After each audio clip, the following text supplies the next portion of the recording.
First of all, it's perfectly natural to be anxious about the financial aspects when you first hear that you're being made redundant.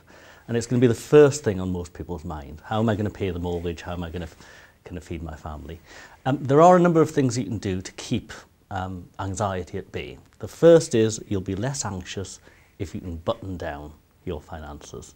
So take stock of the situation. Look at how much you've got in your savings. Look at how much you've got as a redundancy payment. Look at all your household income and outgoings on a monthly basis and take stock of where you are.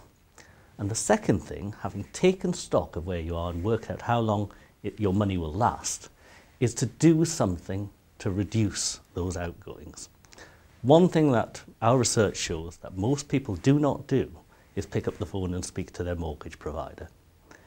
If you speak to your mortgage provider, you may find that they'll give you some grace, they'll give you some months of a payment holiday or reduced payments on your mortgage, which will suddenly ease the burden and make you a lot more relaxed.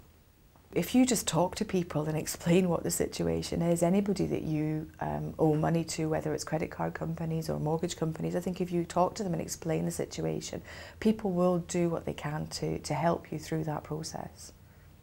I think it's important to see what your minimum survival budget is. What do you really need to make? I mean, it may be that you want to make a lot more than that because you're worth it, but even looking at, well, what are your finances now? You might have gotten a redundancy payment. It might allow you not to work for, if you're lucky, for 6 months or 9 months. There is a lot of information on the internet from government websites, and there is a basic entitlement to redundancy pay based on years of service, but that's updated annually, so you'd need to keep an eye on what the government websites are saying for that particular current period. Don't let the grass grow under your feet at this point in your life. You've now got a period of months, perhaps, between now and your next job.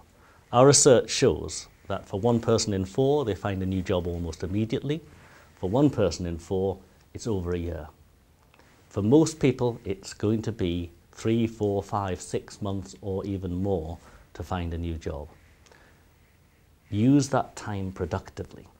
But the problem is that if after 6 months you haven't had a sniff of a job, people start to look a little bit desperate, and that can come over at interviews. So get into the mindset where it's going to take a while. And the other danger, of course, is if you don't do that, if you get panicky and you're anxious, you may take a job too quickly, and then 3 months down the road you may want to leave that job. And I've seen people do that.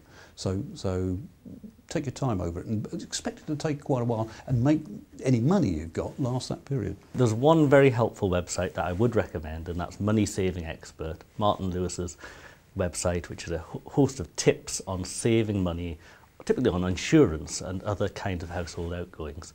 You can save a lot of money on your credit cards, on your insurances, just by being willing to switch provider.